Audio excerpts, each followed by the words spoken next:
Exactly. Welcome back, folks. So we're back with the Tandy project, and it's been kind of sitting here taking up my entire workbench for the past week or two. And this just came in the mail. This is an adapter that allows us to... This is the Tandy 1000HX internal GoTech adapter 1.1 by DJOS. But we're not using it on a Tandy 1000. We're going to be using it on a Tandy 2500 286. And the idea is I want to take the floppy drive from the 386 and put it in the 286. And I can't do that because, well, I can't just directly connect it because the drive is, unfortunately, not a bus-powered drive. Say somehow when they went to the 386 model, they dumped the bus-powered floppy drive for a more normal one. So we're hoping that this will fit. I'm going to give it a try. I've made the decision to try to preserve the 286 in perpetuity because, well, that's the one that was given to me to preserve specifically. And also, the 386 has... I could probably get some money for this. We know the motherboard's good. We know the RAM is good. We know that... I mean, I'm just going to sell it without its original floppy drives. I'll put it up for sale locally if anybody wants it. Yeah, $50, I don't know, whatever. I'm sure somebody needs it for parts, and it's a good, viable machine. It just, it's a parts machine. So I'm going to put all my stuff back into the 286, and we're going to see how it goes. So because this adapter is intended for the GoTech, which is compatible with standard IDE floppy controllers, I would imagine that the pinout has already been adjusted accordingly so that you could use a standard floppy drive with your standard IDE controller, or with your Tandy IDE controller. Look, if it blows up, I'm not going to cry. I'm not going to shed a tear. You know what? I'm going to be okay. I'm going to live another day. The machine may not. Now, this may not fit. Okay, so it does, all right, I get it, all right, so it does fit, it fits, and, yep, okay, all right, I don't like the fitment, though. It hangs down, and that may be a problem, that may be an issue. I have to slide the drive in first. Okay, that may present a problem, let's just see.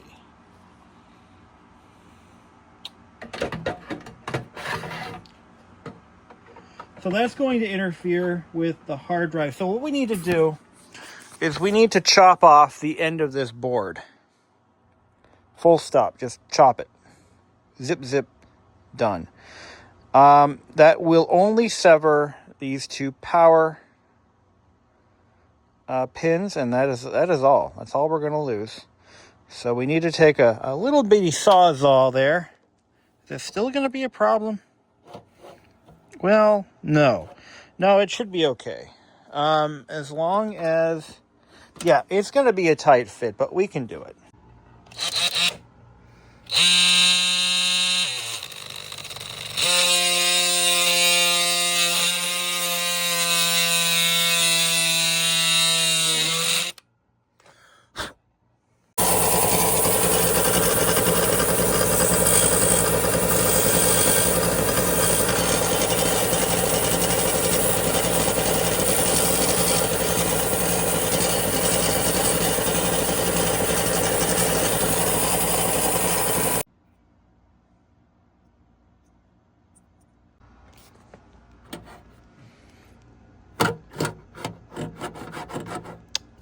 I think that'll work. Now this part, yeah, this doesn't make a whole lot of sense because they've got pin 1. Well, there is no pin 1 mark. They just use the cable key as the demarcation. And who wants to bet money on whether it blows up or not? Well, okay, let's just try it and see what happens. I mean, pin 1 should be going to pin 1. I don't think you have to flip the cable around. I think the only real difference between the Tandy and the standard IDE is the inclusion of powered pins. So we have this situation too. I can't connect the CD-ROM drive because I don't have an extra 4-pin Molex in the standard size. There's a name for this connector. I don't recall what it is, but let's just give it a whirl and see what's going to happen. Hey, if it smokes, it smokes. I'm not gonna cry. I'm just not. All right, so this boot disk is the reason we're doing all this anyway. So I'm gonna pop this in there, and we're gonna just. There we go. I don't smell anything yet.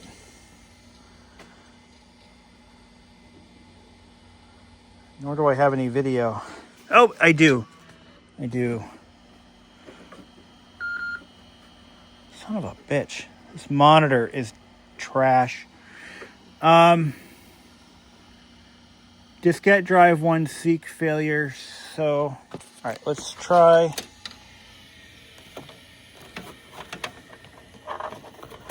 All right, we do have power on that.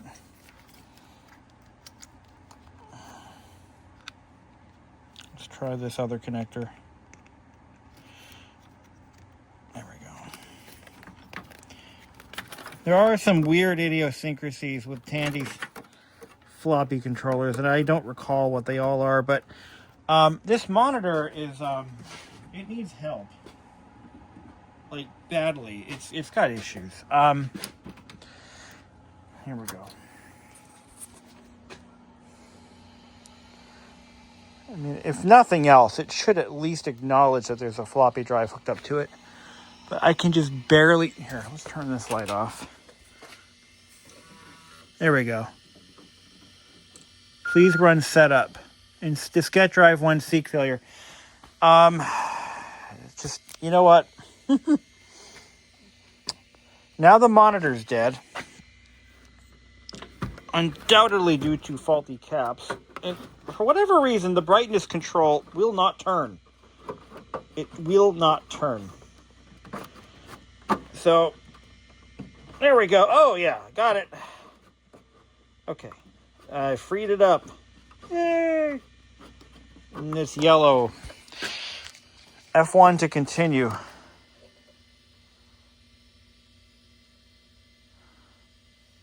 DIR. Oh! It actually works. Oh, that's interesting. Setup XL2. So it works. It actually works. Okay.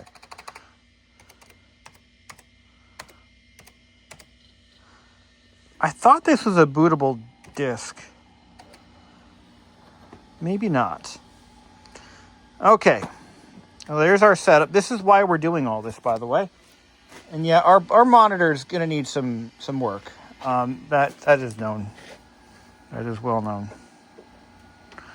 Okay. All right.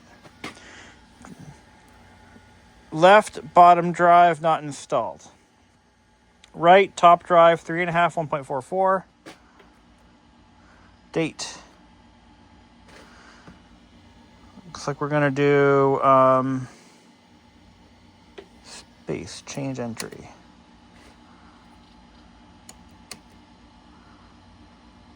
Use the number keys to enter the date. Oh, all right. Oh, there it goes. Ha! Okay, let's see. Today is June 6th, so it'll be 06. Oh, it's 2025. There we go. Now, hard drive, it is acknowledged. Hard drive 1 and hard drive 0. Okay.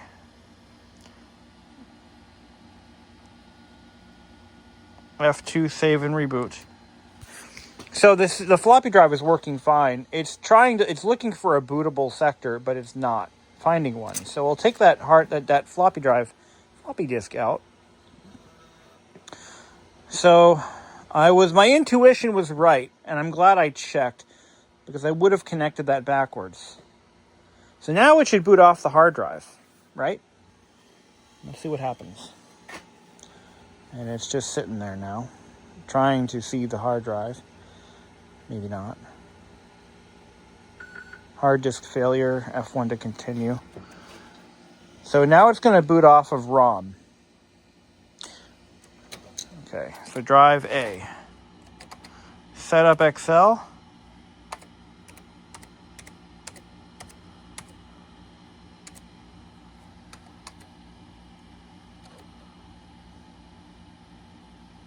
No, it's Setup Excel 2. Okay.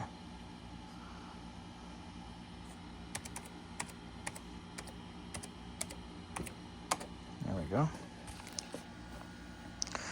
So let's go back and just do a quick press the space bar to select new type.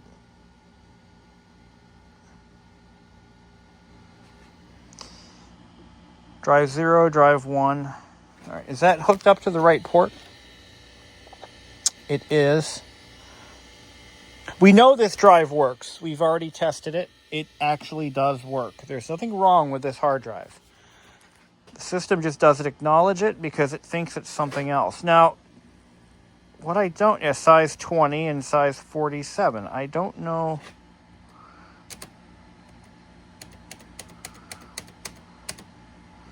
Drive 1 should be unused.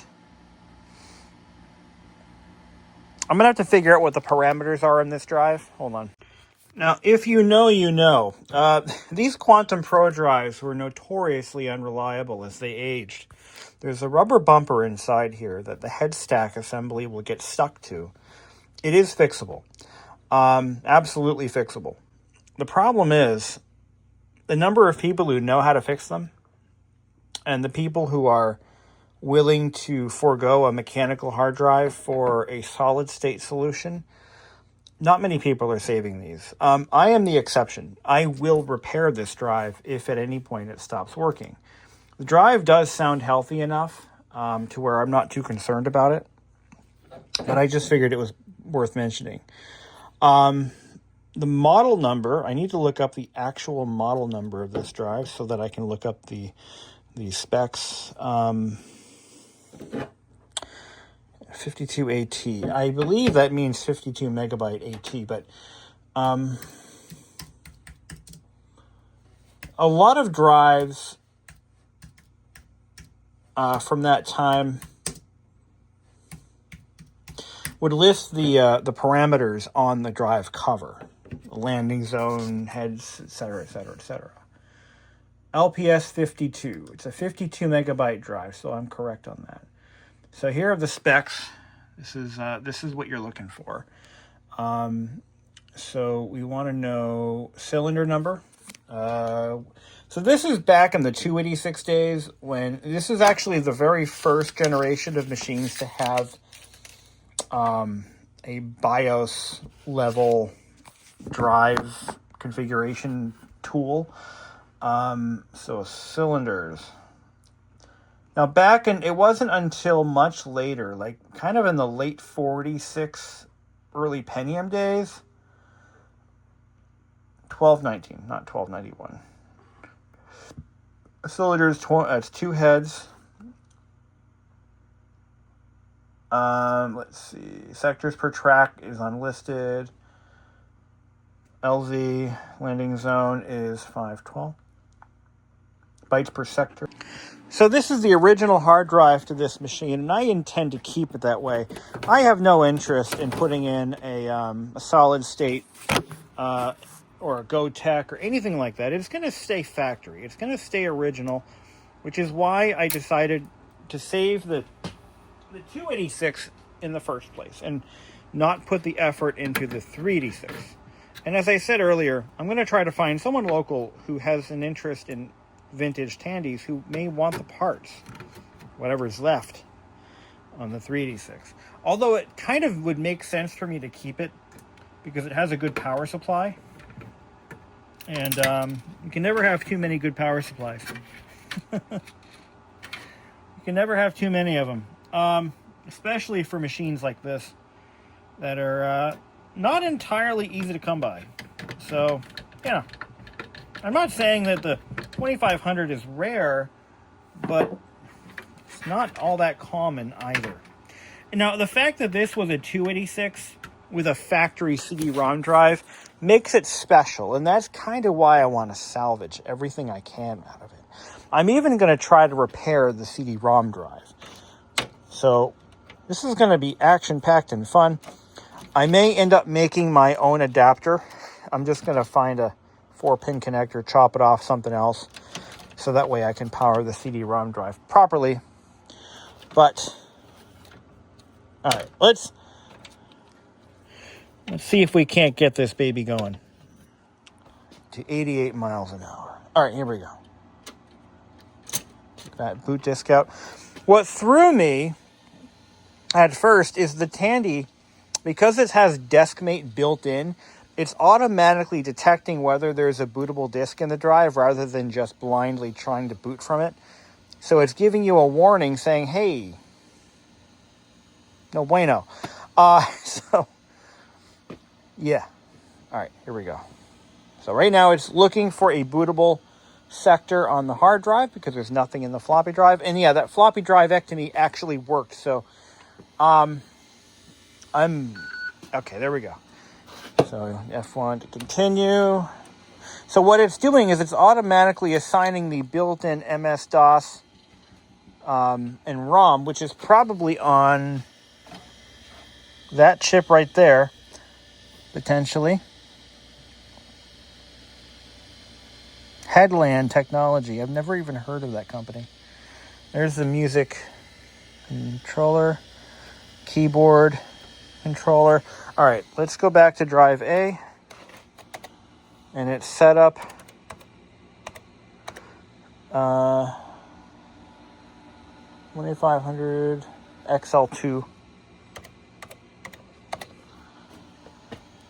So we're going to try the correct drive parameters. Now, the other machine just picked it up. No problem.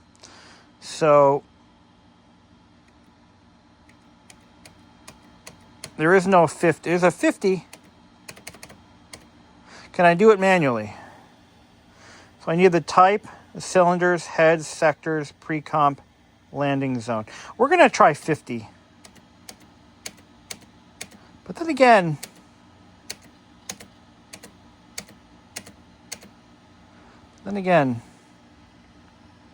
that's not accurate.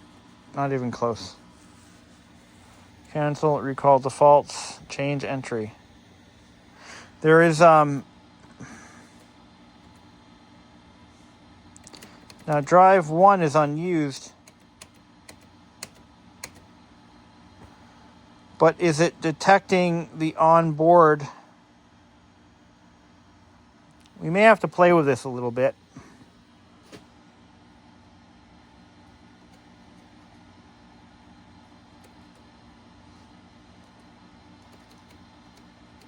Speaker volume controllable in BIOS. Startup program, MS-DOS. Can I change that? Date and time disabled. Check for. Okay. That's interesting. This is a something you typically find in config sys. This is a really bizarre machine, guys. This is the Wild West. So I cannot enter manual drive parameters.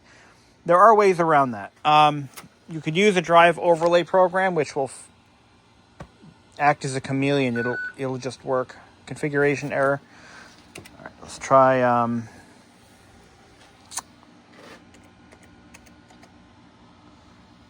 Hey, wait a minute. It worked. It is booting off of drive C. Look at this. It is actually working.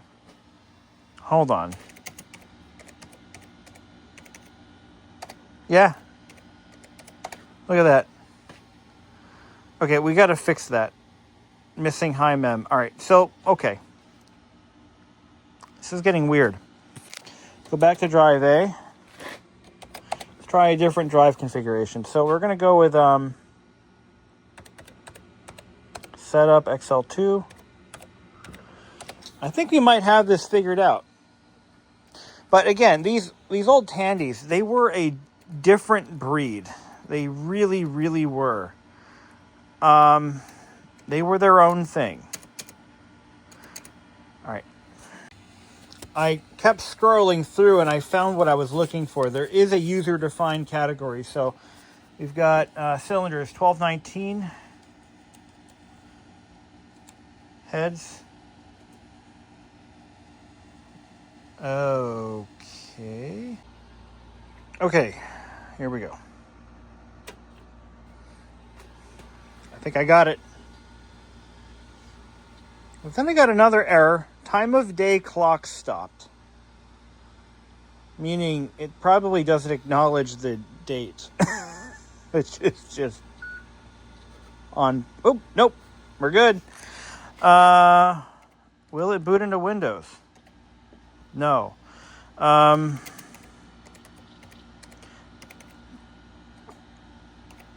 wonder. Yeah, hymem.sys.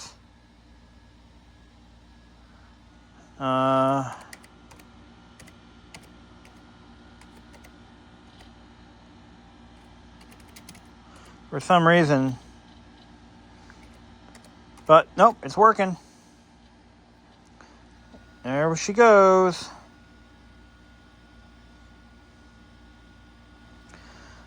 So we got her working.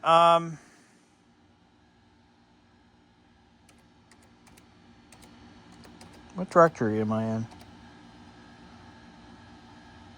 Oh, I know what I need to do.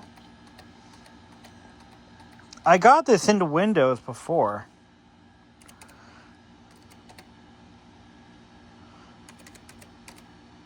Hymem is not included in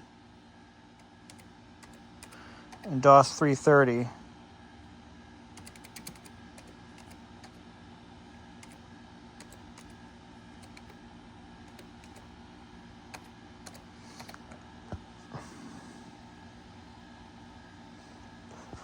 Yeah, there is no hymem in DOS 330.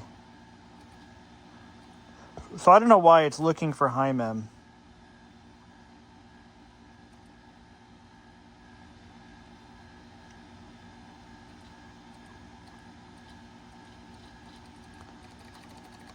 I think this drive needs to be erased. What do you think?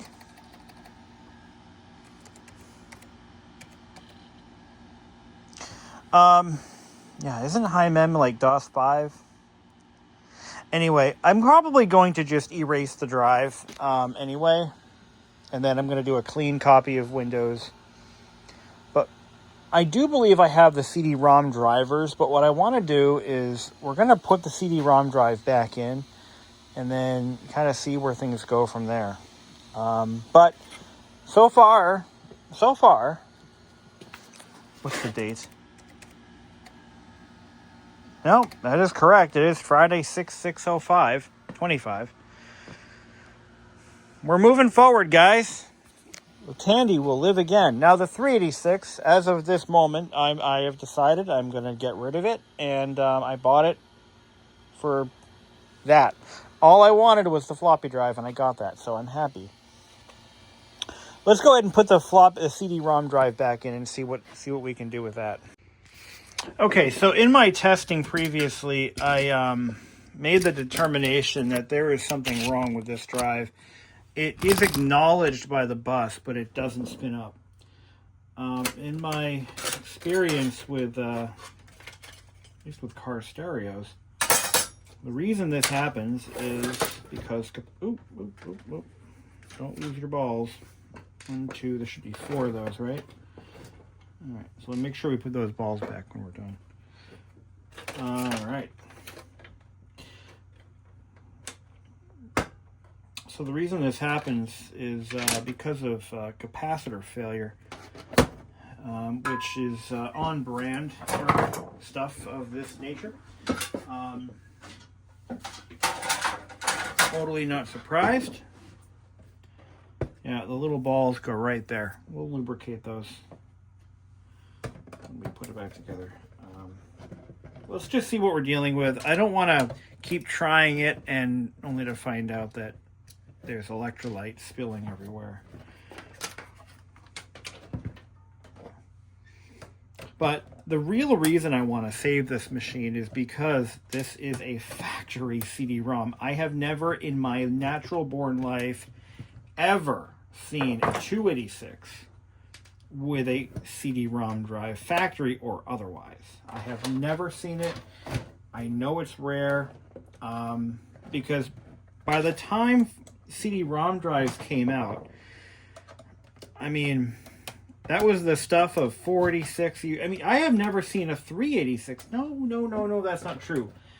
I have actually had at least one or two 386s equipped with a CD, but it's very, very uncommon.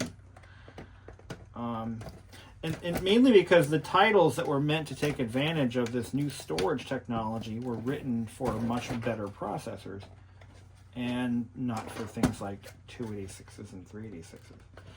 So the reason somebody would want something like this is if they, because you can't write to it. You know, it's not a writer, it's a reader. And let's see, I can't get this cover off. It looks like, I don't want to rip that cable either. There we go. I think if I go like that, there we go. Yeah, that's gonna do it. There we go. Okay, and there's this little ground cable there. Yeah, all right, let's see. What scares me is it looks like we're going to be dealing with a lot of SMT caps. It's a Mitsumi. There we go. It's a Mitsumi. Someone in the comments had had mentioned this, that it was a rebadged Mitsumi product, and we can now say for sure that that's exactly what this is. But the drive does not work. I mean, let's just get that out of the way. The drive is not in functioning condition right now. We tried it earlier on with the other machine, and it was acknowledged. The controller was acknowledged, but the drive would come up not ready. And in all the CD players that I service here in this bench, that is a common problem. And it's always capacitors. It's never not capacitors. So, yeah, just the fact of life. Old electronics, they all die the same way. Yeah, we got a lot of caps on there, for sure. And it looks like there's going to be some, okay, yep. They are not surface mount, thank God. I don't like working with surface mounts. But we need to address this issue before we go any further with it, because I don't want to keep wasting my time. So let's go ahead and fire up the tools, and I'm going to mark off where this ground wire goes. Put a little black mark there. Not that it matters, but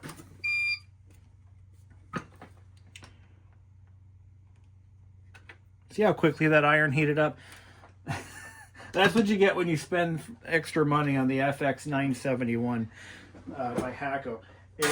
Temperature changes, and overall coming up to temperature is like instantaneous. I love that. Okay, so let's be very gingerly with this. Unplug these little cables. There we go.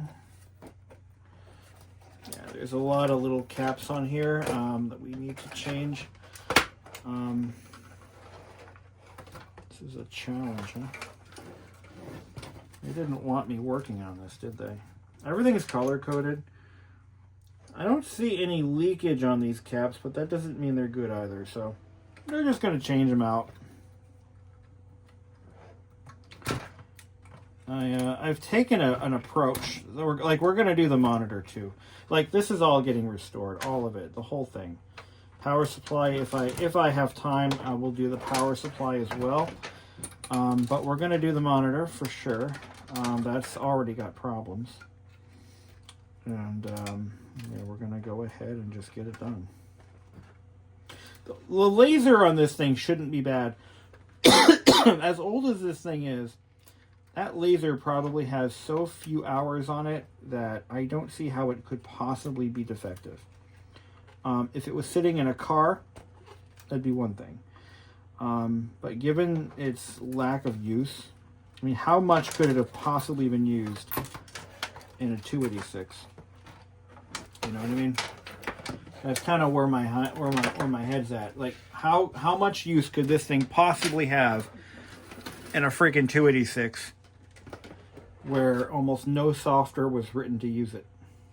So, yeah, we got a handful of caps on there. So we're gonna just go ahead and change those out. Now caps will age out no matter what, whether you use them or not. And we don't know whether they're bad, but my money's on them being bad just from sitting around. This computer was likely unused probably for a good 20-year period, and that can be enough in and of itself to condemn these old caps to hell. So, even though they're not actively pissing out electrolyte, that doesn't mean they're good either. So I'm going to go ahead and recap this board. I should have these on hand. Not too concerned about that. We're going to get that done, and then we're going to try it, put it back together. I'm going to reassemble it. I'm going to lubricate all the little things that need lubrication, and we're going to give it a try. I had a moment of clarity. I think this system is bypassing the startup files, because I've noticed it doesn't load any of the TSR stuff, the mouse driver, it's like going straight into the C prompt. See, watch this. See? Now, what I want to do is I want to see, like I said, these Tandys were weird.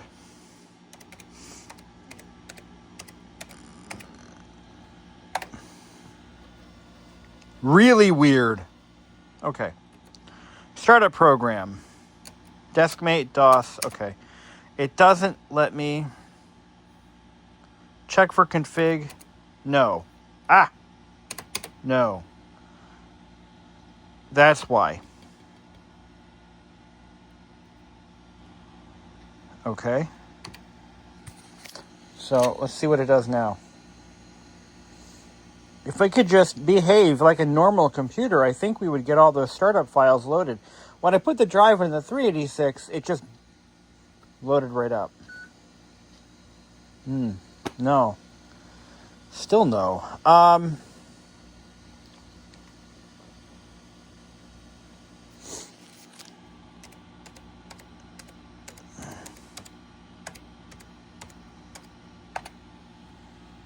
No auto... Oh, oops.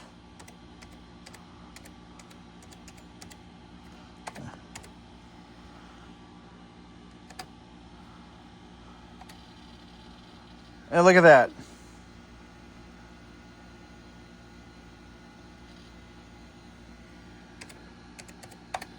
There we go. No? All right, we're gonna,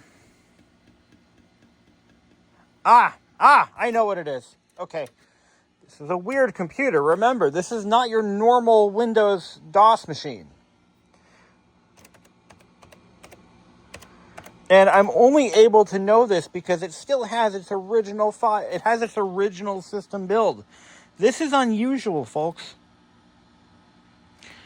Unusual. Aha! That's why. Very weird system. Very weird. Now, let's see what it does. I was just thinking about this. I had to go to the grocery store, and I'm in my car, and I'm like, I wonder why it... Well, let's just see what it does. Aha! Look at that! Look at that! Look at it. Headland technology. Headland. So right now it's looking for the CD-ROM drive, which is on my bench. There's High Mem.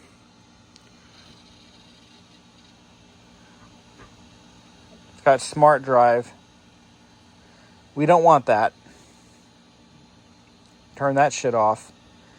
Not smart drive. Is that what I think it is? No, that's just disk caching. Well, it's just not enough drive letters available.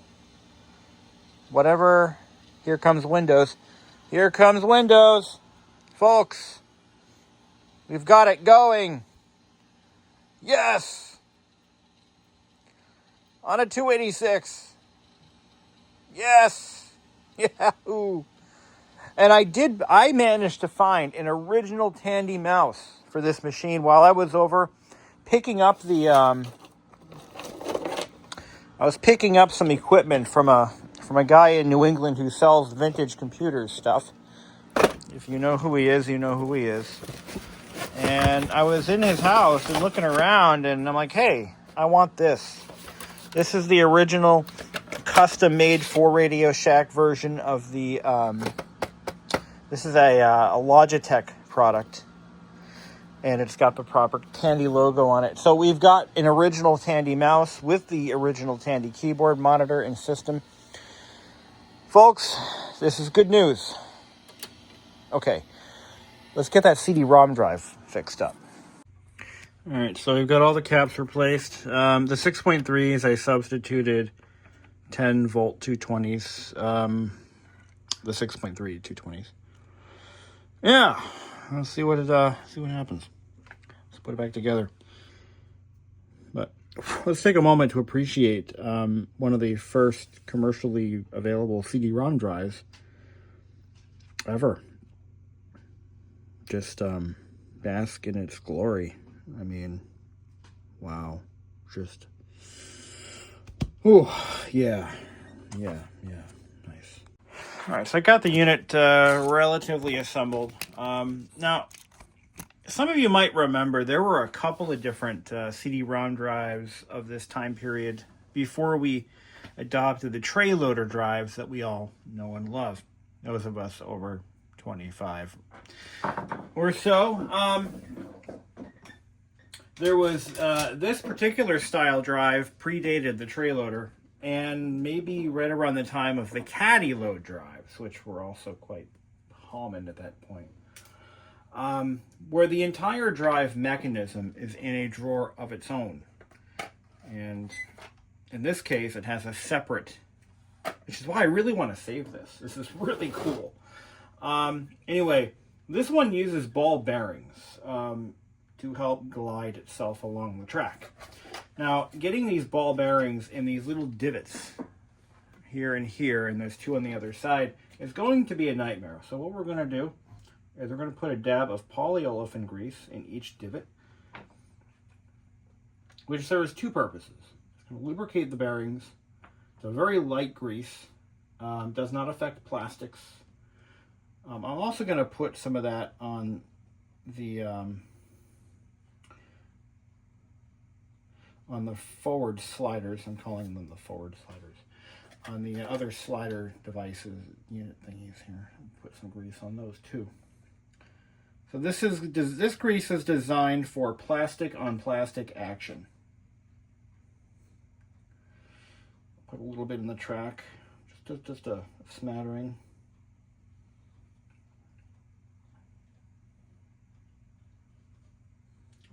Just enough to so it's not just pure plastic on plastic, literally. So those little bearings, we're going to just kind of drop them in there, and the grease will hold them in place during reassembly, just like that.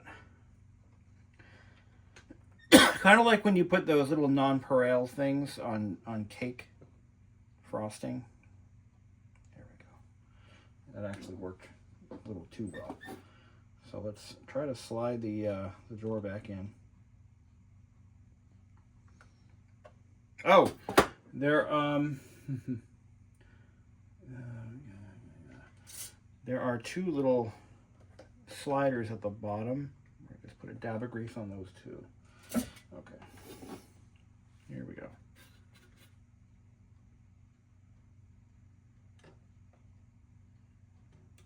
Without knocking those bearings loose. Here we go. Just like that. Oh. Oh. Oh yeah. Okay.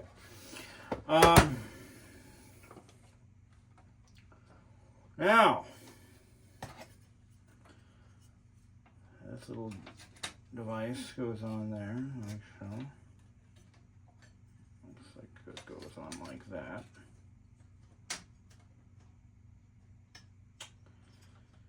Wouldn't you know it? You know, no, that's an audio cable. Never mind. I thought I found something cool.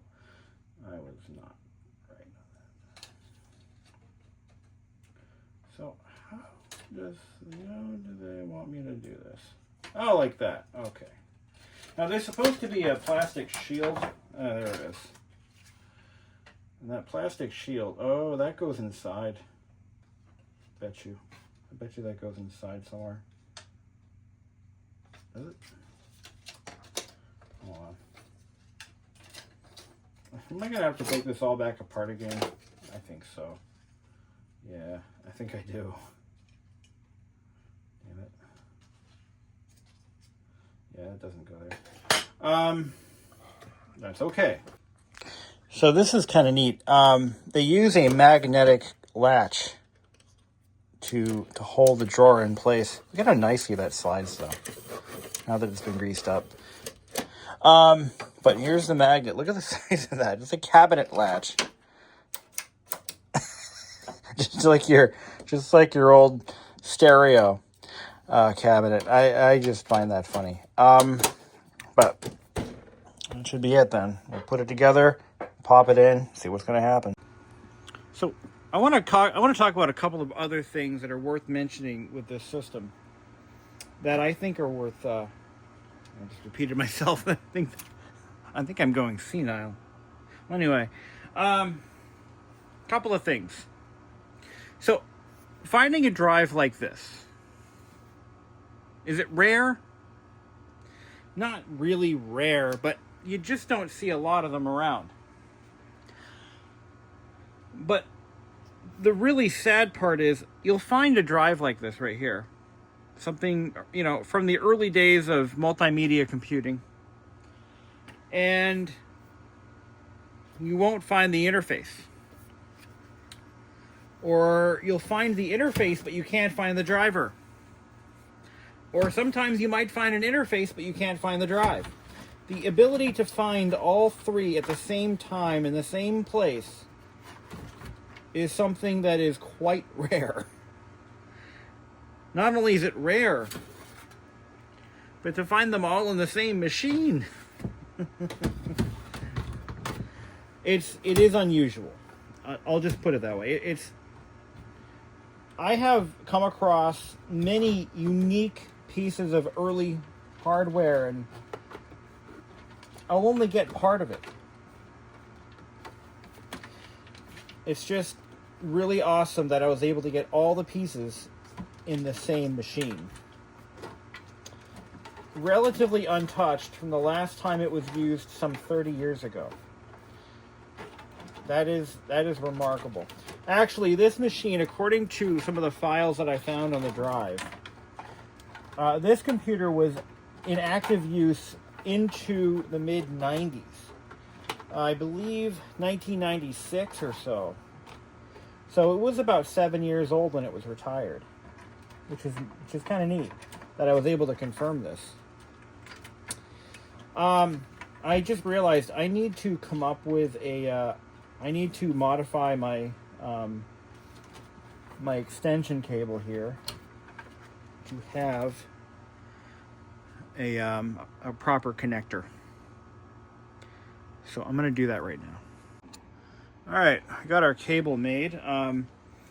No power supplies are sacrificed. I found an extension. I didn't even know I had one. A Molex extension cable, and I was able to sacrifice it for this. So And just to reiterate, the reason we're having to do this is because the original floppy drive was powered off the bus. It is no longer powered off the bus, thanks to the Gotek adapter that I bought. It is now powered like a normal drive. And I gotta find 4 matching screws. That's gonna be the hard part. For some reason, I don't have a lot of matching screws. Yeah, I am that anal, guys. I seriously, I care if they match. I don't know why that is, but it's just the way I was made. But, you know, whatever. Fuck it. Let's just use what we have here. So I got some randos. I use those. Some real random screws. Oh, that's right. We're gonna plug in our power. Everything's got to be plugged in because the drive gets shoved up, all up in you. There's not a lot of room behind it. For a factory optional accessory, it really doesn't really fit well in the case. Now, was this drive actually installed at the factory? I don't know. This could have been an upgrade that was done after the fact, as was often the case with these sorts of accessories. It's really impossible to say at this point. What's even cooler is I even have the audio cable. Now, back to the example of components that are often lost with time. Bespoke cables, like this audio cable, would be one of those things that, one of those items that are just, if you have it, great, because you'll never find another one. It is a custom-made cable for this drive, and finding another one will never happen. It will never happen, as long as I live. Which means, simply put, I can play a CD in this. I may not seem like a big deal, but in 1990 it was. It was a huge deal. Your computer can play CDs. You gotta, once again, you gotta realize, in 1990, 91, or whatever year this was built, most people didn't even own CD players. That's right. Most people didn't own CD players unless they were wealthy. So to have one on your computer, that was something. That was something to be proud of. Like, you made it in life. You are someone to be. I gotta find some fucking screws. Hold on. Alright, now we lower the casket shut. I'm gonna do some kind of cable management. Once I know everything's working, I'm gonna do some nice little cable management. Make it look good. Oh, really? Yeah. That's awesome. Okay, there we go. Shove it closed. I don't care. All right. I found something really cool. This is a CD-ROM. This is exactly what I was looking for. This is a CD-ROM from a time when CD-ROM drives were kind of rare. It's a copy of the World Atlas, dated 1991.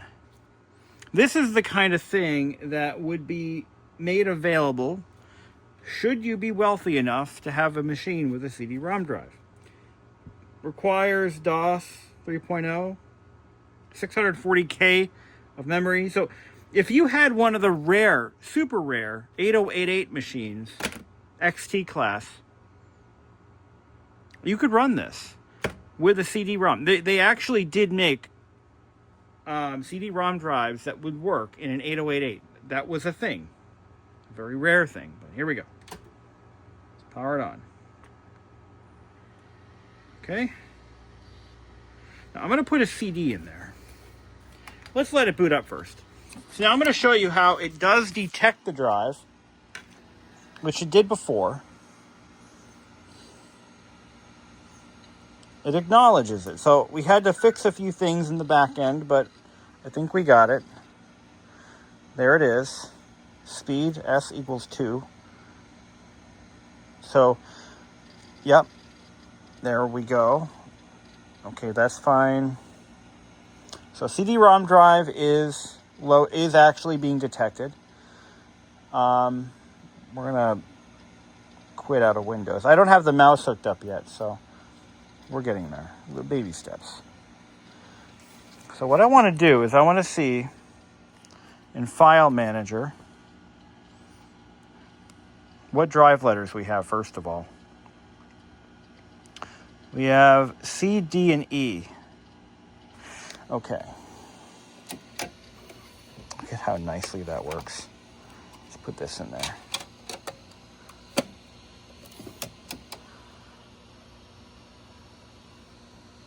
It's spinning, I think. All right, let's see.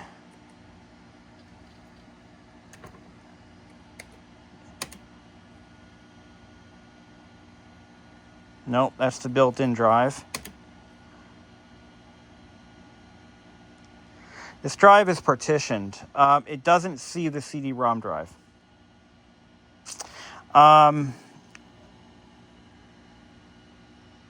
Yeah. Okay. So that's a no-go.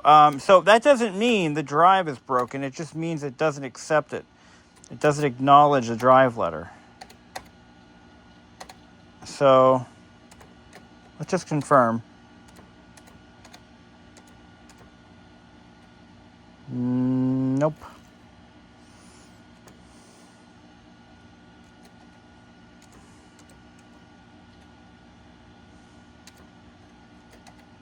Invalid drive. So we're not really getting anything here.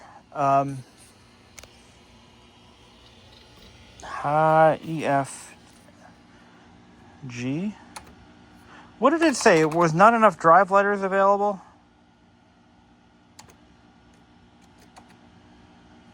No.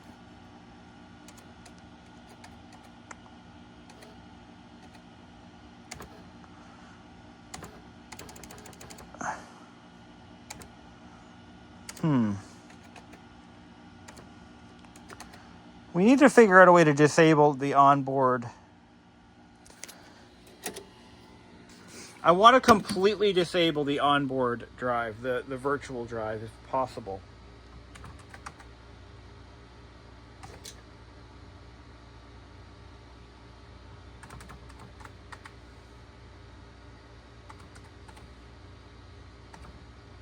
Set up. I keep trying set up HX. Set up XL2. Now, you'll notice that we don't set up the CD-ROM drive. Oh, startup device, ROM. Okay, let's turn that off. Disk. There we go. Ha! Okay, that's where we went wrong. So we don't set up hard drive number 1 because we're not using the onboard controller. So that's what we need to do. We needed to turn off, boot off ROM. That's what it is. That's where our problem is. That's one of our biggest problems. And I didn't catch that until now. Little by little, we're learning. We're growing. We're figuring this shit out. Okay. So this is looking better. Is this going to assign it a drive letter? I don't know. I don't think so. I don't think it is. All right. So that's, you know what? We'll figure this out. There's got to be a way to make this thing work. We are getting power to it, yeah? Yes, because when I press that in, it does, it's like it wants to do something here. What do we have? Drive E. It says Win file. So, well, that's interesting. I don't think we've gone anywhere. Okay, so Drive E is currently not in service. Yeah,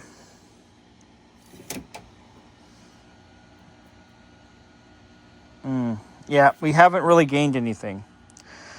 Let's go back to DOS. I do have so I did mention earlier, you have to have 3 things. You need the cable, the drive, the controller. I'm sorry, 4 things, and the driver. I found the driver for this drive online.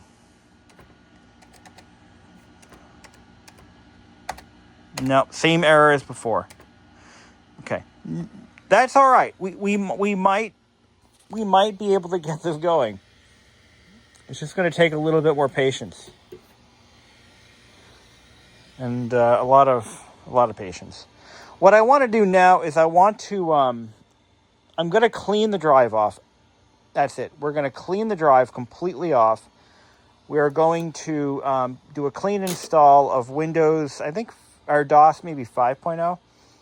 Oh, what the hell? Let's do DOS 6. And repartition it.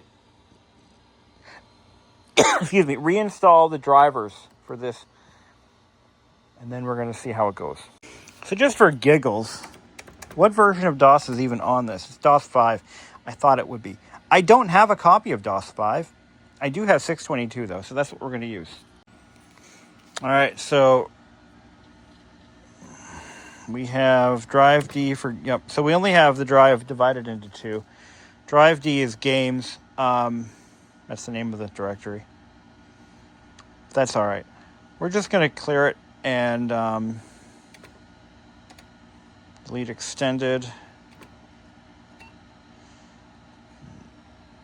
Cannot delete extended. Well, oh yeah, I've got to delete the logical DOS drives first. There we go. 3, delete logical DOS drives. 3, drive D, games. Yes.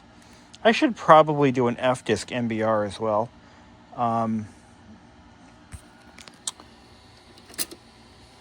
Good. Wanted to make sure. That the master boot record is clean. I've been bit by that before. All right, display partition information. So we have the extended.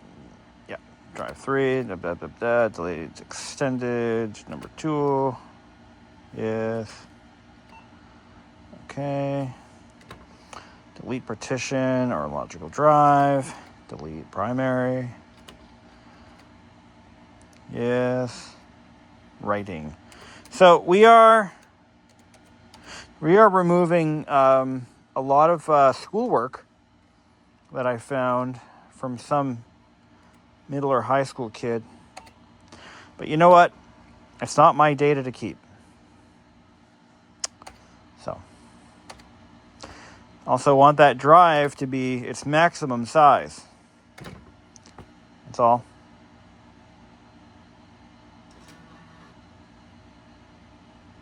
I think I just fucked myself. No, I didn't.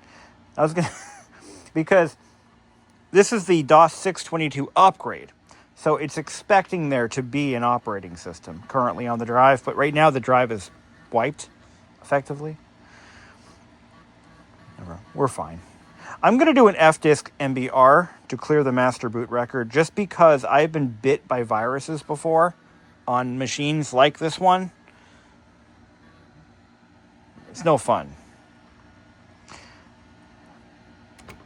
Okay, so here's what you do. If you've got the DOS 622 upgrade, first of all, is it space MBR or slash MBR? I think it's slash MBR. And it should do nothing. Yep, just like that.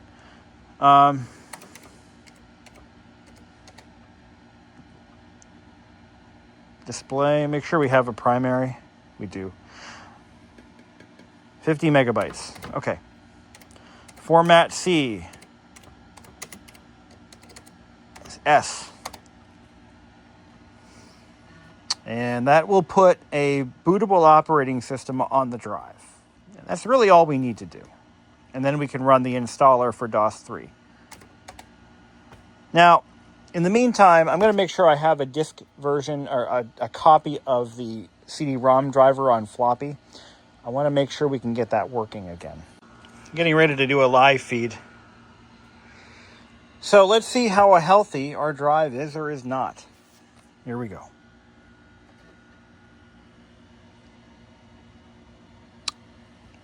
All aces. No bad clusters. That's as good as it gets. I'm going to do the rest of this video in a live feed. I'm going to keep it up for a little while. Check it out. I might chime in a little bit on the iPhone so that we can continue the video, but let's just do a thing here. So no sooner than I was ready to get the CD-ROM drive working on a live video. We got Windows 3.1, we got DOS 622, things are going great.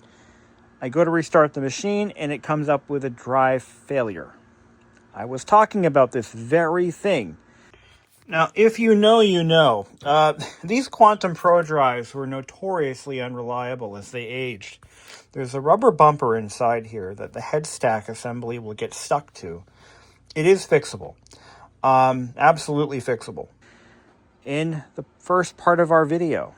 And guess what? It happened. It happened. Here's the drive.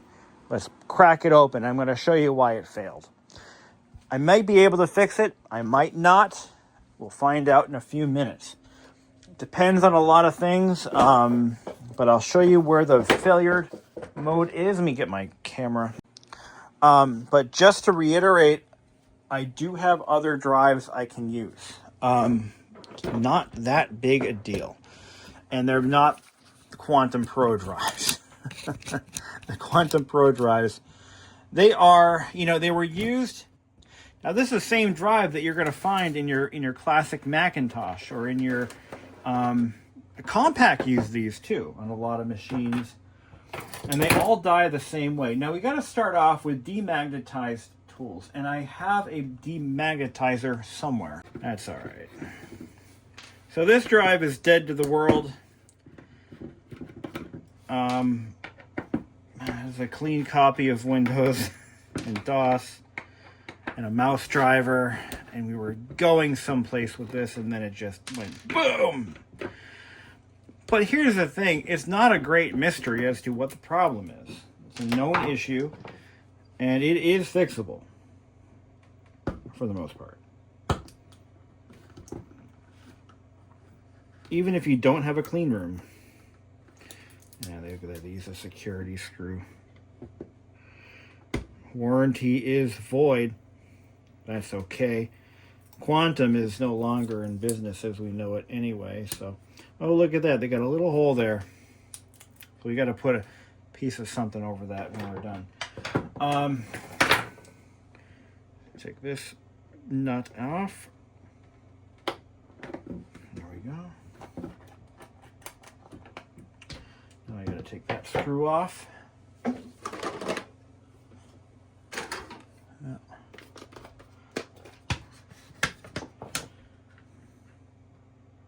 This is a lot more fun than installing a fake hard drive. Yeah. In my humble opinion. This is a lot more fun.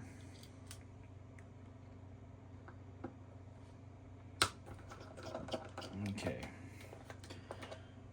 This drive has lasted a long time. But most of its life was spent in storage. Here we go. Let's crack the door open here. Yeah, like I said, I think this machine sat for over 20 years, 25 years unused. Okay. This is interesting. Now, this top platter, I'm touching it. You know what it is? It's a piece of plastic. And there's no head on top. This is interesting. Look at this. So normally this would be a read-write head, and this would not be plastic.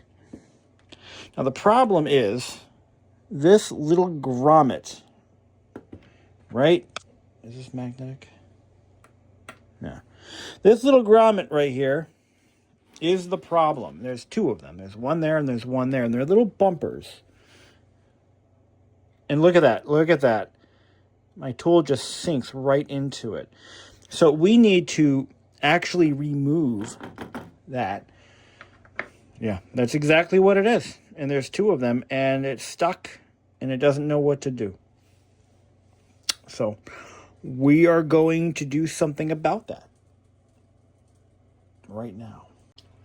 Now I know I've done one of these before, but the drive, it was a Connor, I think. And it's built a little different. It's a little bit different. Okay. So we've got to remove the magnet. I have never cracked open a drive that had a dummy disc in it. That's a new one. I've never seen that before. But here we are. Okay. Now this is the hard part. You got to remove this very carefully. It's going to want to, number one, it'll magnetize your tools. But secondly, it's not going to want to cleanly come off. So let's use this right here. What's nice about this drive is it does have a dummy platter.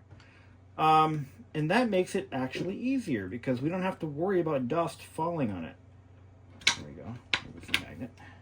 Ugh. Now, if that stuff got on the hard disk platter, it would be very difficult to clean it off. So you want to be mindful of that. So we're going to clean this off of here. Look at that. It's not a bumper anymore. It's just syrup. It's just completely syrup. That's all that's left of it. And that is why these fail. And once you fix this problem once, it's pretty much good forever. And I'll show you what we use in place of that material. Now, you see right here, this is why it's stuck. The head stack assembly, now we have to unfortunately unlock the head stack assembly and drag it out of position while the drive isn't spinning. Go like that. Because that can damage the head, or not only the head, but it can also damage the discs. But look at this, it's just syrup. Oh, gross. Yucky. Now, that's how you fix it. Now, whether we succeed, I need to determine how thick that layer is because we'll never get it exactly right. I'm going to put like 2 or 3 layers of heat shrink tubing, yes, heat shrink tubing, in place of this material. But we got to get all of this out of here. Look at that.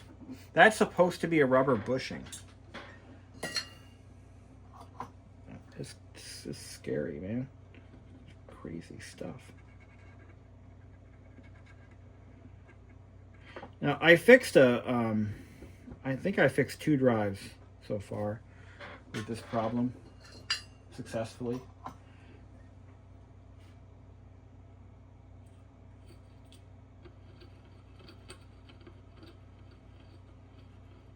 I need this to be out of my way, like that.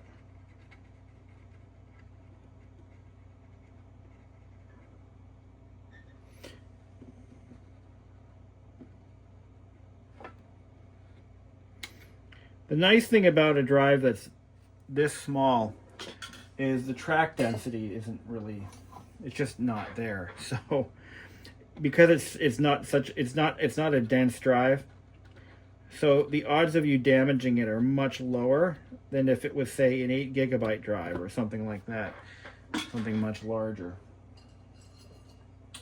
If it was an 8 gig drive, well, we'd all be fucked. So the bumper has to be there to keep the drive from falling off the planet. Yeah. if the bumper's not there, or if it's the wrong size, the head stack will fall off the disc, or it'll land into a bad area, which we don't want it moving at all. There are special tools and jigs and stuff, but I'm just, you know what, I'm not too concerned about saving it. I just want to see if this works. I've had luck with this before, and well, hopefully I'll have luck with it again.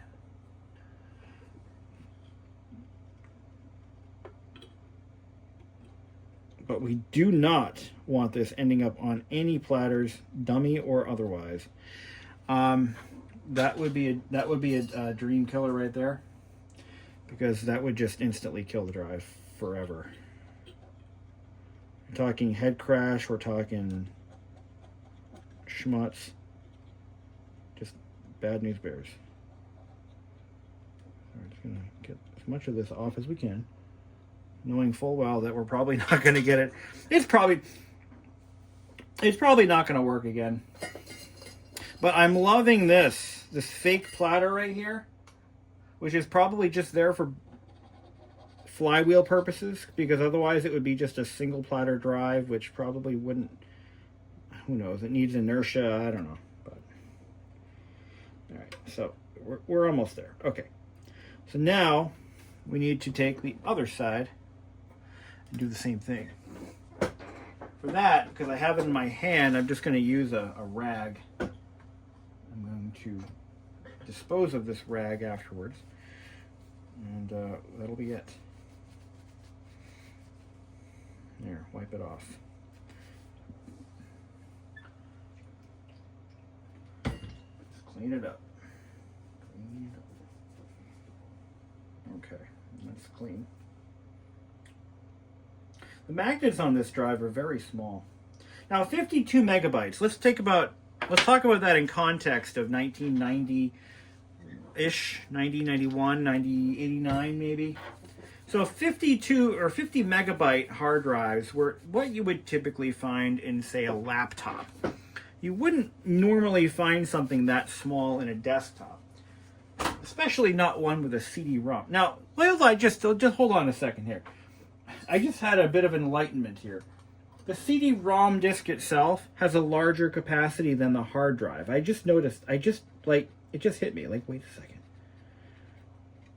second. The hard drive is smaller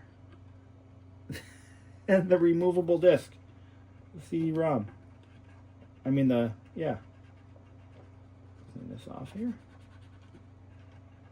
Clean that really good. That's why she died. Now, what do I have for bumpers?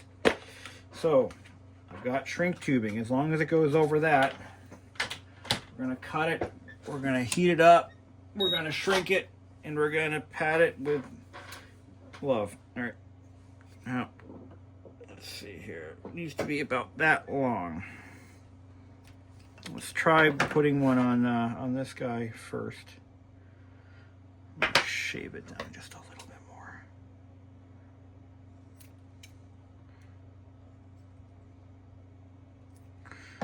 Let's see what this does for us. No, just a little bit more.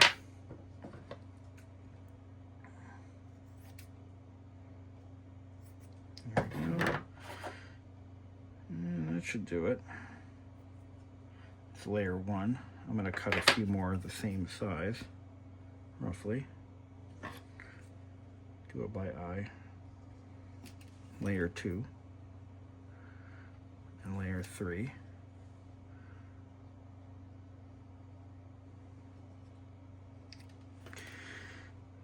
Okay, layer four. The idea being we're basically building up our own new bumpers. So I think 4 layers of shrink tube should do.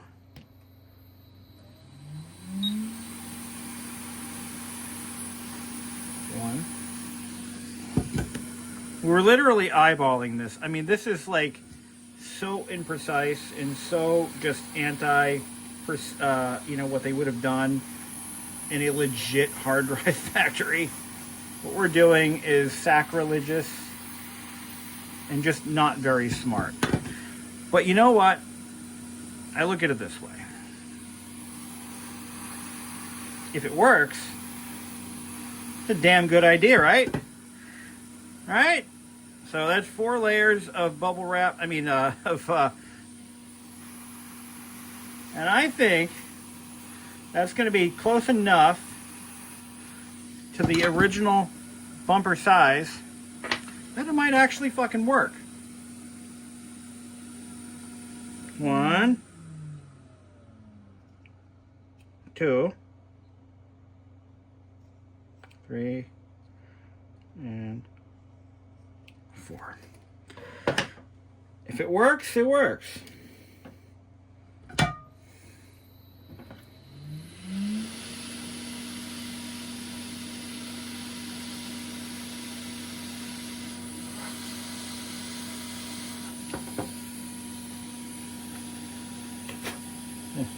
You don't want any chunks of dust in there, damn it. I'm going to have to run scan disk on this after. Like, the real scan disk. Like, tell me what's up. Because we're over there scratching the fucking platters. Like a DJ and a record player.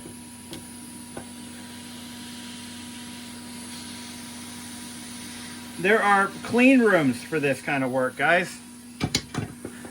This is not a clean room. Okay. And the head stack assembly, I think, has to be removed so that it can't be damaged or it can't damage anything, and it is a whole thing. There are rules, guys. There are laws to dealing with these sorts of problems. So we're going to park the head, make sure it locks in place.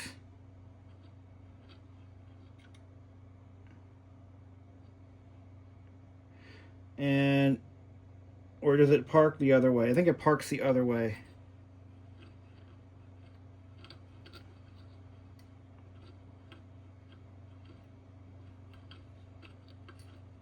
I hear dinging. Oh no, I did the thing you're not supposed to do. Shit.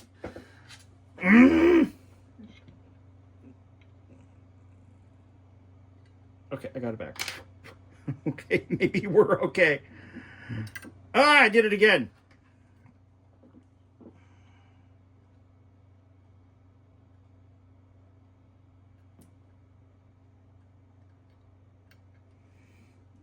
Hold on.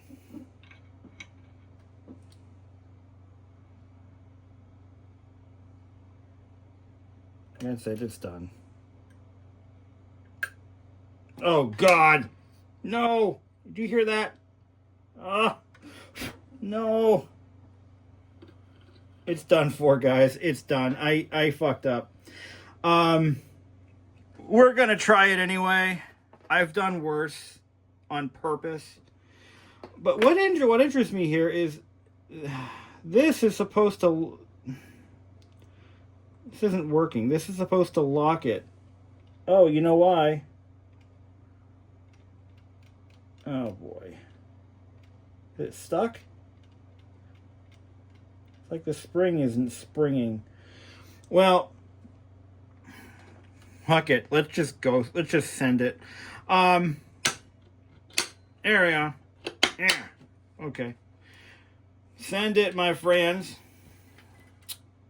Send it. Are these the same? Yeah, they're the same.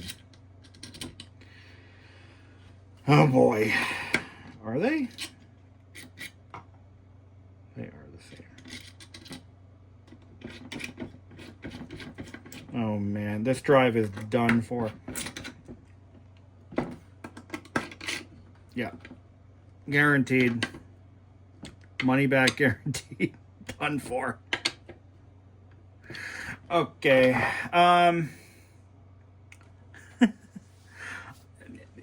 You know,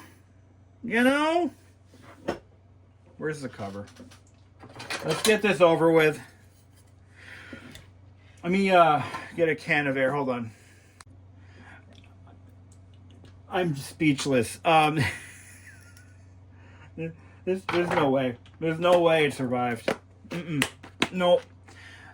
Couple of mistakes I made. I allowed the head stack to move while the disc was motionless. Not to mention the dust exposure possibility. But that coupled with the fact that like, how do I count the ways I screwed this one up? But it is fixable. Well, maybe not now, but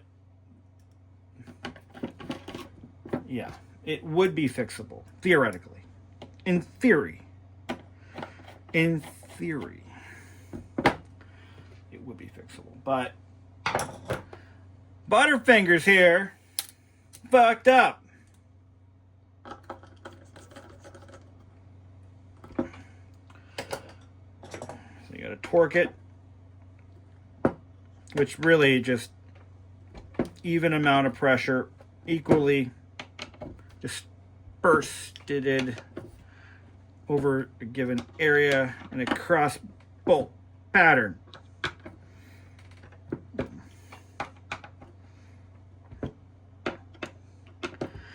Of course, it's more of a thing when you're dealing with cast aluminum housings. Okay, that should be good. We'll put this back. We got to cover that little hole there. Avoid the warranty hole.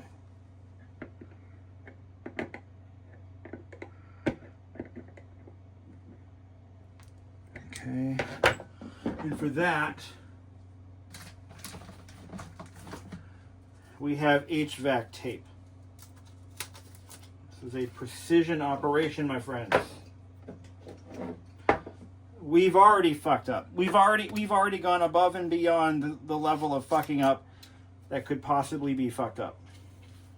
I just want to point that out and make sure you know I know that. Because if I didn't know that, I'd be colossally stupid. Okay, so we're just going to put that over the hole. It's 11:02 p.m. Time of death is, like I said, I have other drives, and I know where to get more if I need them, so I'm not that concerned. I just want to point that out. I'm concerned, just not that concerned. Should I put my own warranty void if removed sticker on this? Since we already know the drive is done for, I might not even bother screwing it in. But what I am going to do is I'm going to mount it, right? We're going to mount it. We're going to pretend that it's not toast.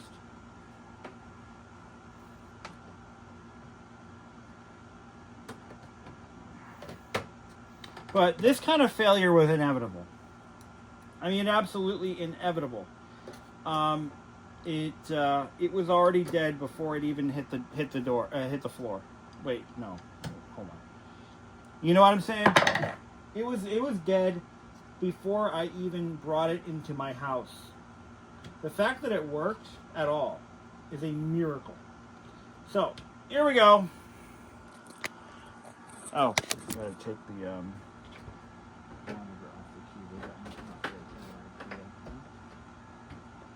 Let's just, before we even put the CD-ROM drive in, let's just see. Let's just see what we're doing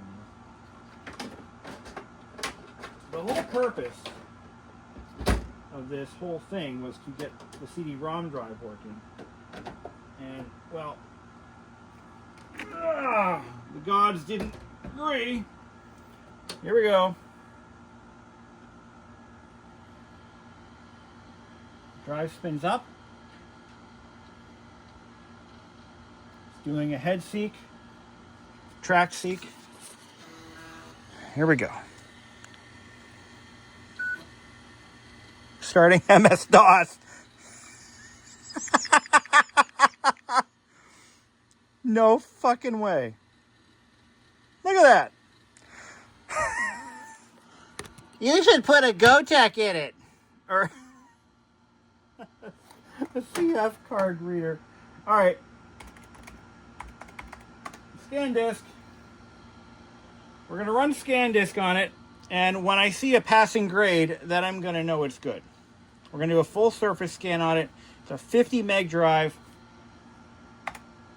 and we're going to see how bad we fucked up. Sound like a plan? Oh, it's moving along. Here we go. I mean, even at this point, a bad cluster wouldn't be a big deal, honestly. Because the bulk of the disk is healthy. So far. Now, it has made some noises that would almost sound like it was, might be a problem there, but no, it is passing. It is good. And now that the root cause of the number one failure of quantum hard drives has been addressed, she should last another 20 years. But again, that is a failure mode that almost all quantum hard drives have suffered from, or if they have not already, they will.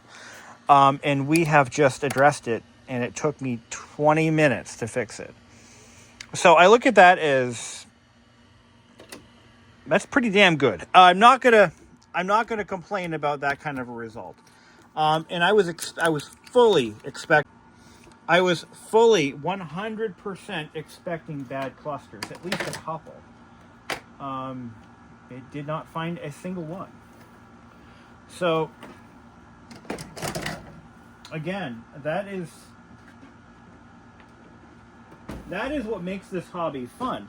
You know, there definitely is a lot to be taken from, you know, some of the modern hard drive replacement solutions, and I'm glad they exist, because it gives me and you, the loyal viewers, options. Options are good. If I didn't want to fix a 35, 36-year-old hard drive, I would have the option of doing what I did with my Tandy 1000HX, and that was installing a CF card solution, which is a completely viable option. It is a good option. But on my channel and on my machines, I decided long ago that those would not be put into any of my equipment, because I prefer keeping things as they were intended, as much as possible. And I have to emphasize as much as reasonably possible. But replacing a couple of hard drive bumpers, some capacitors, that's part of the job. That's part of the fun, and that's kind of what got me into this hobby in the first place. You know, it doesn't make me wrong, it doesn't make me right. That's just what I choose to do. It is a controversial issue, though. A lot of folks have very strong opinions on just the first thing they do when they get a vintage machine is they rip out the hard drive. I disagree. I think they're fixable. Well, they are fixable. We just proved it. And I think that they're worth saving, because future generations may appreciate it more than you think.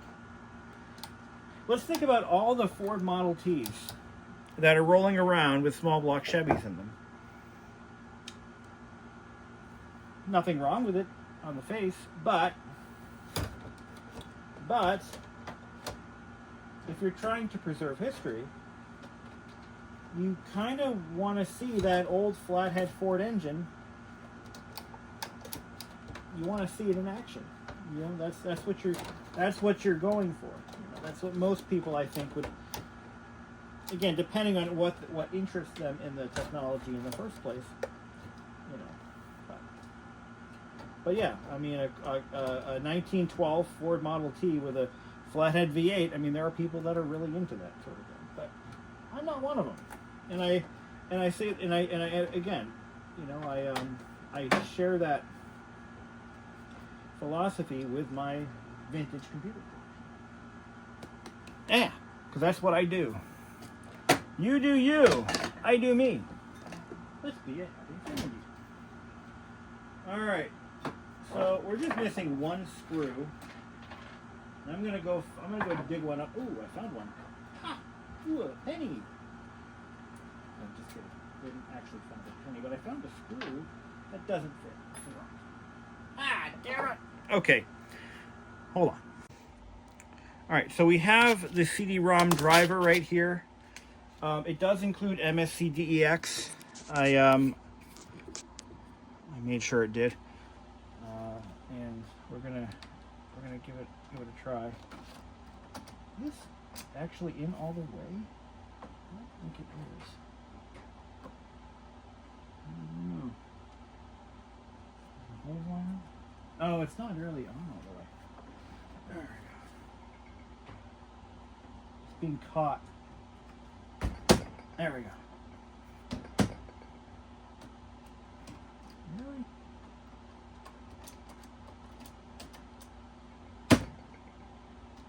It's holding it up.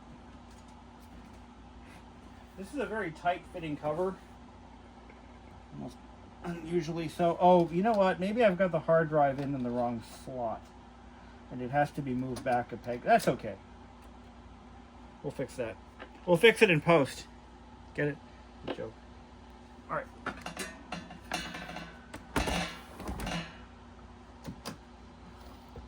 going to put oh, there is a CD in there. Okay, here we go. All right, so let's go ahead and put in the CD-ROM driver. Good. Everything's looking good so far.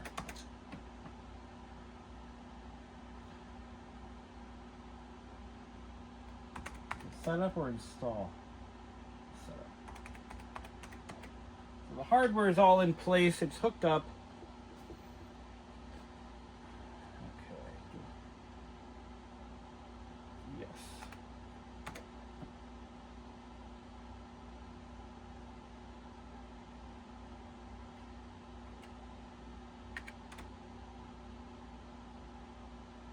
Go for default. MTMCDD to set this. Use the driver, enter when ready to proceed. CBin. Installing MSC Dex. Okay. Yes.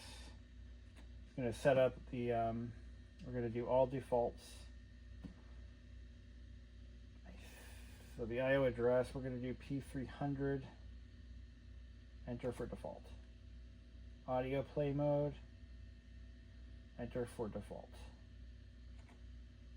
And just do defaults. Okay.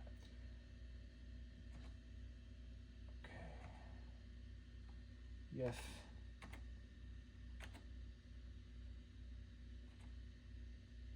Yes. Okay, here we go. So now we find out if it works. If it works, that'll be 2 successes in one day, maybe 3. Let's see what happens. If it assigns a drive letter and if it actually works.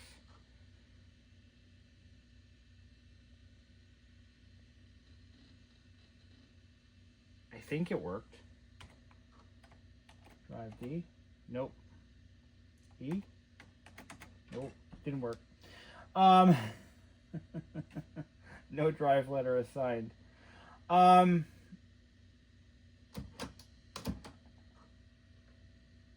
Although, no way, no bueno. So I don't know.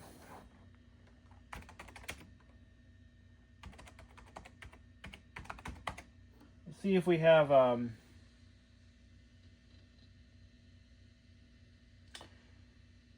hi man, the last drive Z, so it's not that. No, it doesn't work. It's not assigning it a drive letter. So, not sure what to do about that.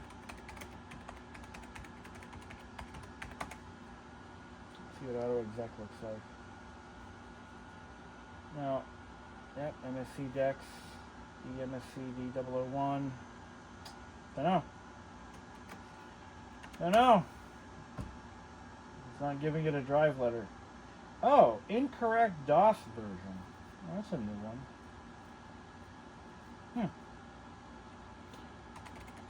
Of Windows. So yeah, we installed Windows on it a while back, and so it could be an IRQ conflict. I don't know. We'll have to figure this out. I think it's just a configuration issue. That's all.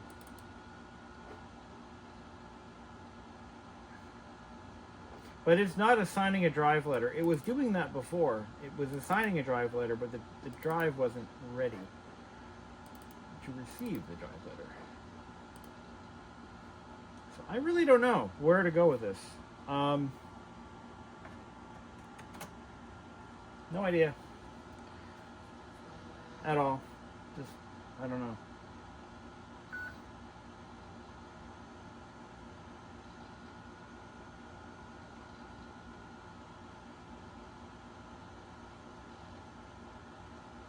I mean, I'm pretty sure I just saw it flash on me. Installed CD-ROM drive 1, stock buffer memory sector 2. It's like it's giving it... I don't know.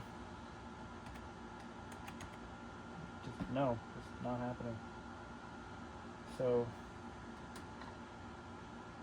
You hear that? The bumper's bumping.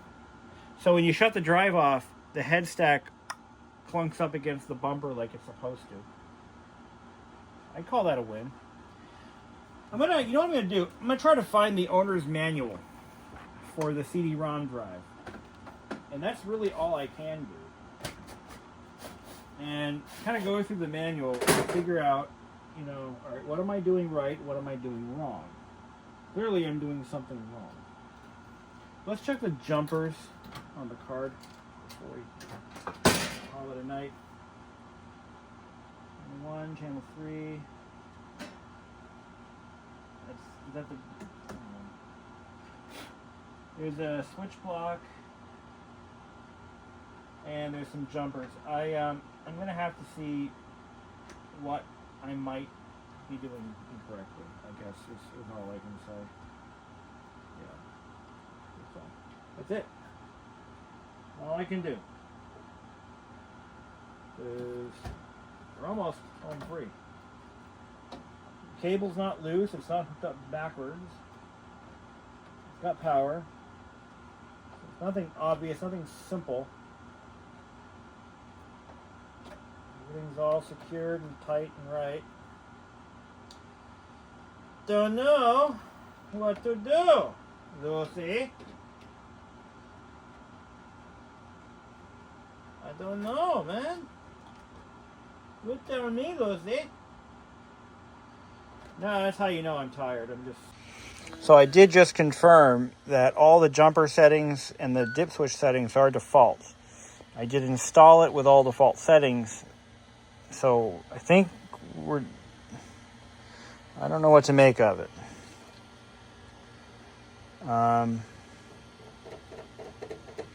It's just not getting a drive letter. I took out this interface card. Had a game controller installed just in case. Yeah, it's not giving it a drive letter. So I'm not really sure what we're doing wrong. DMA channel 3, IRQ channel 3. Everything seems to be normal. So I found the installation guide for it. And again, everything is pretty much kosher.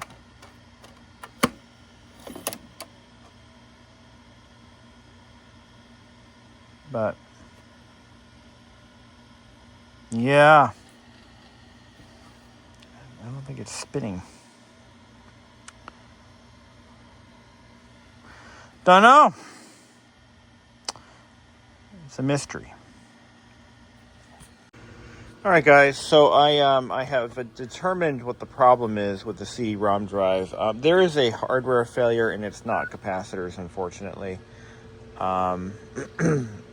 The driver is loading. It's assigning a drive letter. I figured out, thanks to Chris Lenderman, by the way, he had me try a different version of MSCDEX, and that turned out to be part of the issue of the driver just not loading. However, I'm going to try one more thing before I throw in the towel on this, but it is giving it a drive letter, drive D. Unfortunately, I'm getting a drive not ready. Abort, retry, fail. So there is something going on with this drive. Don't know what it is.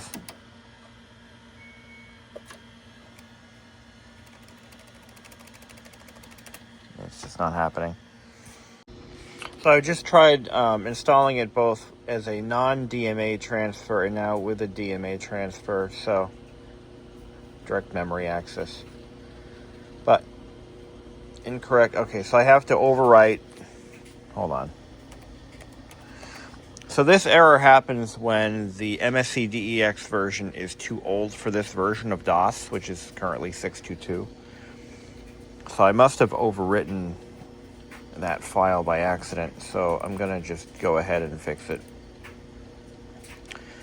So the version of MSCDEX that shipped with with DOS 3.2.2 is newer than what is on that installation.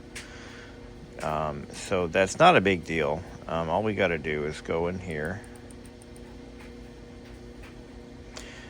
This is a very real possibility that I may not be able to get this drive working. This was kind of a big deal to me, but I mean, it's not the end of the world.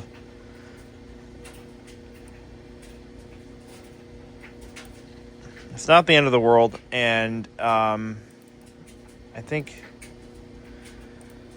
I'm gonna, look. We got pretty far so far. We got this machine to a point where it is in running condition again twice. The floppy drive was dead, totally dead,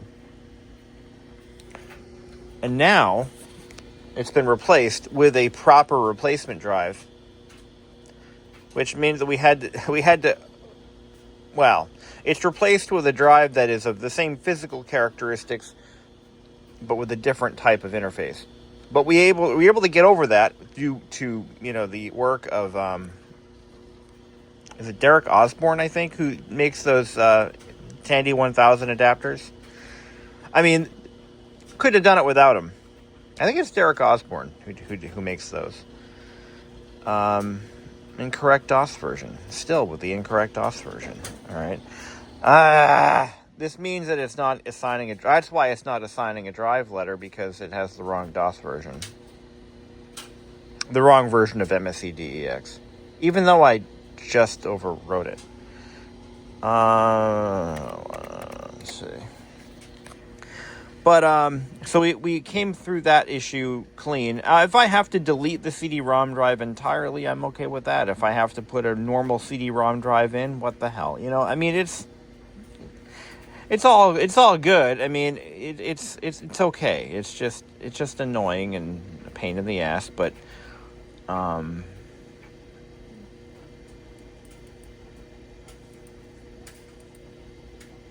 yeah.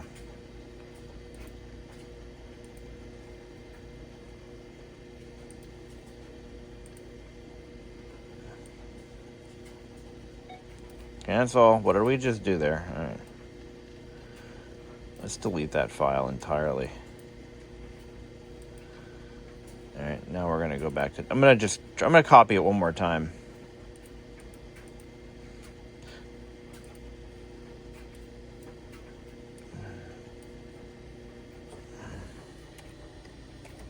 I thought we just did this, but I'm going to do it again. Okay. It may be possible that this driver just isn't compatible with DOS 6.2.2. Who knows? Maybe it uses some proprietary files. That, what a pain in the nightmare, huh? 4 megs of RAM on a 486. Now that's some some RAM. That's some serious memory for something so puny.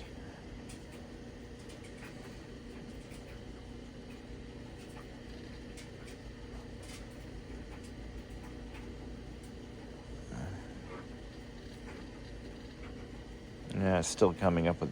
So if I go to drive D, obviously it's not going to. It's not going to go. I don't know.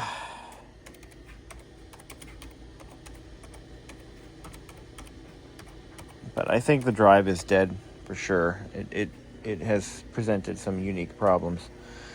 /bin MSC. Oh. I see the problem here. Hold on.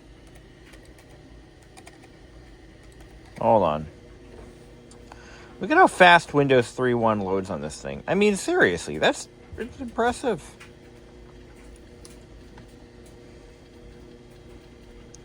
I see what the problem is.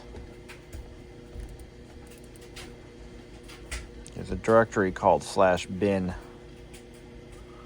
right there. That's the MSC decks that were... That's the one. Alright. And as I edit this video, I realized I didn't end it. I never did get the CD-ROM drive working. It's not critical that it works.